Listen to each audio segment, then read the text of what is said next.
leeks and the onions and the garlic.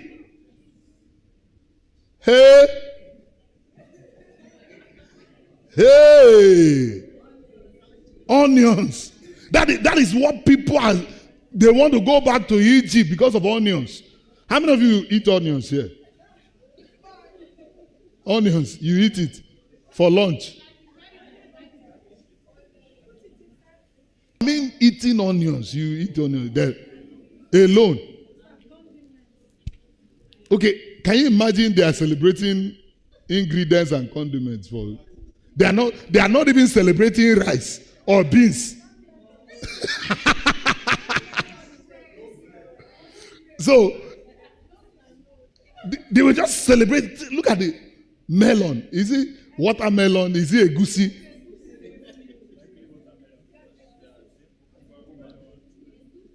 How many? Each time I'm eating kukuba, I say, "Is this what these people are saying?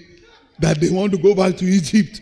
You see, can you imagine? Think about it. You see, we can laugh about these things, but you see, this thing is our reality. This is just a typical human being. That God has a glorious destiny for you. And instead of you to be pressing to get into the promised land, you are looking back and trying to go into things that will not profit. Things that can you imagine? They didn't even say that they remember a Rolls Royce. It was garlic and cucumber. Cheap things. Do you also realize that these things are cheap? Oh my God. And what makes them think that they can't find cucumber where God is taking them to?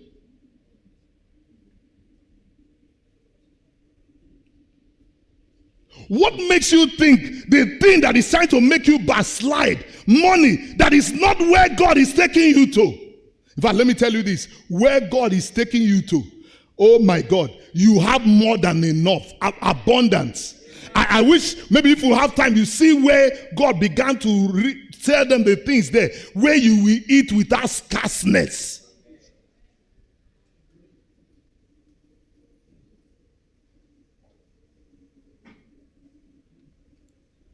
Now let's deal with the issue of entitlement. Now I want us to establish something, and I want you to listen to me. You and God, who created us, and God, who created who? The question looks funny, but laugh. Oh. But when you finish laughing now, I'll make you to. I'm asking you a question. Okay. You and God, who created who? God created us. Is it not? Is it not? All right. Now, but do you know how we live? We are living as if God is existing because of us. If God created us, that means we are living because of God. Come on, are you getting what I'm saying? So that means there is a reason why God made me. God is not the one, because without us, God is already God. He was God before he made us. He chose to make us, and he made us for a reason. And if he made us for a reason, so that means what I should be after is, why did God make me? Why am I here? It's not an issue of God is the way many Christians are living their lives is as if God is existing because of us. You know the way we send him as an errand, but you say, hey, my uncle is sick, go and heal him. You say, God, my auntie doesn't have children, give her a child. God, my house rent, give me her. You know what I'm talking about? God is your errand boy. In fact, you say, God say, command me. God, I command you. Are you daft? You are commanding God? Is it? You are reading Bible out of context. You say, God say, commanding me. You are saying, it's just like you enter your boss's office, say, I command you, pay my salary.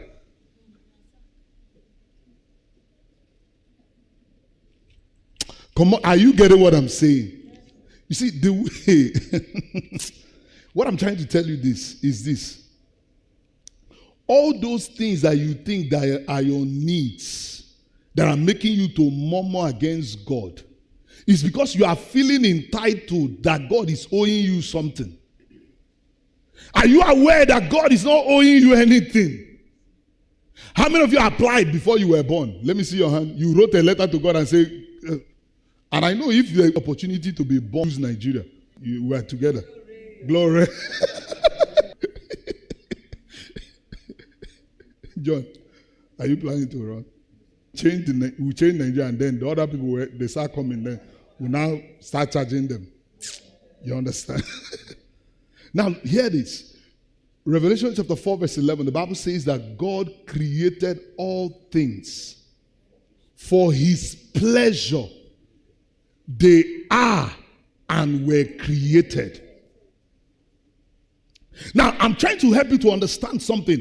That God does not owe you anything. Now, first of all, that he created you is one matter. That's one matter put aside. Now, do you know another serious matter? After he created you, he also paid a price and ransomed you.